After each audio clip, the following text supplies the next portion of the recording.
భూమి భుక్తి విముక్తి కోసం జరిగిన తెలంగాణ సాయుధ పోరాటంలో మల్లు స్వరాజ్యంది కీలక పాత్ర అని సిపిఎం జిల్లా కార్యదర్శి తుమ్మల వీరారెడ్డి తెలిపారు. ఆమె ఆశయ సాధన కోసం ప్రతి ఒక్కరూ కృషి చేయాలని పిలుపునిచ్చారు.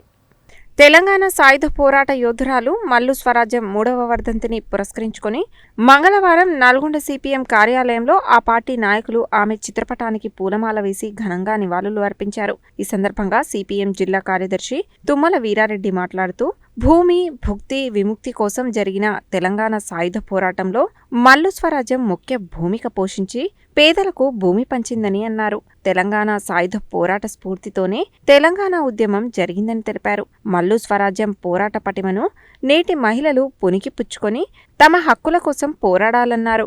ఆమె ఆశయ సాధన కోసం ప్రతి ఒక్కరూ కృషి చేయాలని పిలుపునిచ్చారు. ఈ కార్యక్రమంలో సిపిఎం రాష్ట్ర కార్యవర్గ సభ్యులు ముదిరెడ్డి సుధాకర్ రెడ్డి, ఎండి సలీం, దండెంపల్లి సత్తయ్య, సయ్యద్ హాషం, పాలడుగు నాగార్జున, ప్రభావతి, తుమ్మల పద్మ, కొండా వెంకన్న, కోట్ల అశోక్ రెడ్డి, నారి ఐలయ్య, నర్సిరెడ్డి, బండ శ్రీశైలం, కొండ అనురాధ తదితరులు పాల్గొన్నారు.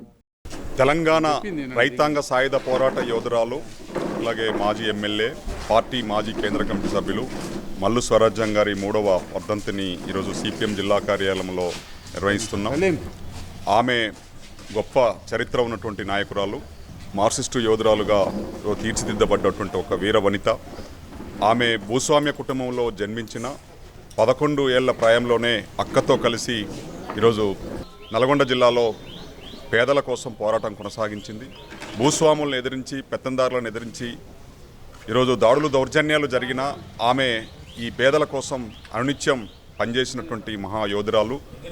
ఆమె సాయుధ రైతాంగ తెలంగాణ పోరాటంలో జమీందారులను, భూస్వాములను ఎదిరించి ఆమె 4000 ఎకరాల భూమిలో ప్రత్యక్ష పాత్ర పాల్గొన్నటువంటి వ్యక్తి. నల్గొండ జిల్లాలో దళ కమాండర్గా, తర్వాత ఆదిలాబాదు, కరీంనగర్, ఇతర ప్రాంతాల్లో కూడా నాయకురాలుగా ఉండి అనేక తుపాకీ పట్టి ఈరోజు పెద్ద ఎత్తున పోరాటం కొనసాగించడంలో ప్రముఖ పాత్ర, సాయుధ రైతాంగ తెలంగాణ పోరాటం నడపడంలో ప్రముఖ పాత్ర. ఒక మహిళగా ఉండి భూస్వామ్య కుటుంబాలను నుంచి వచ్చినా ఆమె ఈరోజు పేదల కోసం అనునిత్యం ఎర్రజెండా నాయకత్వాన్ని పనిచేసినటువంటి ఒక వీర వనిత.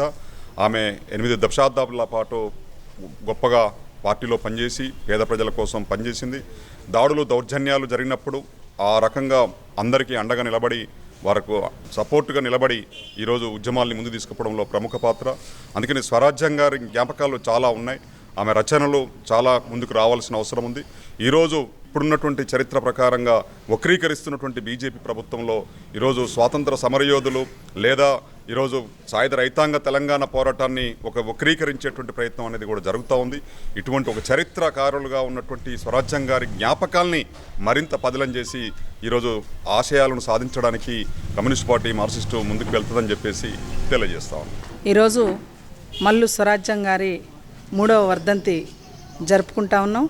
స్వరాజ్యం గారు మరి ఆనాడు రైతాంగ సాయుధ పోరాటంలో ముఖ్య పాత్ర పోషించిన వారు మల్లు స్వరాజ్యం గారు, వీర వనిత. ఆనాడు మరి అనేక ఇబ్బందులు పెడుతున్న నవాబులకు వ్యతిరేకంగా పోరాటం చేసి 4000 ఎకరాల భూమిని పంచిన చరిత్ర వీర వనిత మల్లు స్వరాజ్యానికి ఉంది. 3000 గ్రామాలలో రైతాంగ కమిటీలేసి రైతాంగ పోరాటాల్లో దళ కమాండర్గా పనిచేసిన వనిత మల్లు స్వరాజ్యం గారు. అదే రకంగా మహిళలపై ఆనాడు దొరలు, భూస్వాములు మరి వారు హత్యలకు, అత్యాచారాలకు గురవుతుంటే వ్యతిరేకంగా పోరాటం చేసి వాళ్లకు, మహిళలకు విముక్తి కలిగించిన వీర వనిత మల్లు స్వరాజ్యం గారు. అంతేకాదు ఈనాడు రూపం మారొచ్చు, మహిళలపై నేటికి విముక్తి చెందిన ఇప్పటికీ కూడా మరి బీజేపీ గవర్నమెంట్ కేంద్రంలో వచ్చినాక అనేక రూపాలుగా మహిళలపై దాడులు, హత్యలు, అత్యాచారాలు జరుగుతూ ఉన్నాయి. కానీ మల్లు స్వరాజ్యం గారు ఆనాడు ఎక్కడైతే ఘటన ఉందో ఆ ఘటనకు వ్యతిరేకంగా ఎమ్మటే పాట కట్టి, పాట రూపకంలో గ్రామాన మహిళల్ని చైతన్యవంతం చేసి మహిళల్ని ఉద్యమాలకు తిప్పి మరి ఆనాడు దాడిలో పాల్గొనేటట్టు వాళ్ళకు వ్యతిరేకంగా పోరాటాల్లోకి దించడంలో ప్రముఖ పాత్ర పోషించింది మల్లు స్వరాజ్యం గారు. వారి ఆశయాలను, వారి స్ఫూర్తిని ముందుకు తీసుకుపోవడం కోసం ఇప్పుడు జరుగుతున్న మహిళలపై దాడులకు వ్యతిరేకంగా మహిళలందరూ కూడా రాష్ట్ర వ్యాప్తంగా జిల్లా వ్యాప్తంగా పోరాటాల్లోకి దిగాలి. మనం వ్యతిరేకంగా పోరాటం చేయాలి. వారి ఆశయాలను ముందుకు తీసుకుపోవడం కోసం మనం అందరం కూడా పనిచేయాలని చెప్పేసి విజ్ఞప్తి చేస్తూ మల్లు స్వరాజ్యం గారికి మరొకసారి ఘనమైన నివాళులు అర్పిస్తూ ఉన్నాం. ఈరోజు తెలంగాణ సాయుధ పోరాట యోధురాలు మల్లు స్వరాజ్యం గారి 3వ వర్ధంతి దొడికొమరే భవన్లో జరుగుతూ ఉంది. వారి యొక్క పోరాట స్ఫూర్తి తెలంగాణ సాయుధ పోరాటంలో అనేక ఘటనలు జరుగుతూ ఉన్న సందర్భంలో ప్రత్యక్షంగా తుపాకీ బట్టి పోరాడిన వీరవనిత. తెలంగాణ సాయుధ పోరాటమే కాదు, తర్వాత పార్లమెంటరీ సభకు సంబంధించినటువంటి 2 సార్లు అసెంబ్లీగా గెలిచి అనేక ప్రజా సమస్యల పరిష్కారం చేయడంలో కానీ, అదేవిధంగా మహిళా సంఘం సంబంధించినటువంటి సారా వ్యతిరేక ఉద్యమంలో కానీ, తర్వాత ఇట్లా ప్రజా సమస్యల మీద నిరంతరం పనిచేస్తూ చివరిదాకా కమ్యూనిస్ట్ పార్టీలో ఉండి ప్రజా సమస్యల మీద పనిచేసిన వీరవనిత. ఆమె స్ఫూర్తితో ఈరోజు మహిళల మీద జరుగుతున్న అత్యాచారాలు కానీ, ప్రజా సమస్యల మీద పరిష్కారానికి కానీ సిపిఎం పార్టీగా మేమందరం కూడా పనిచేస్తామని చెప్పి ఈ సందర్భంగా తెలియజేస్తూ ఉన్నాం.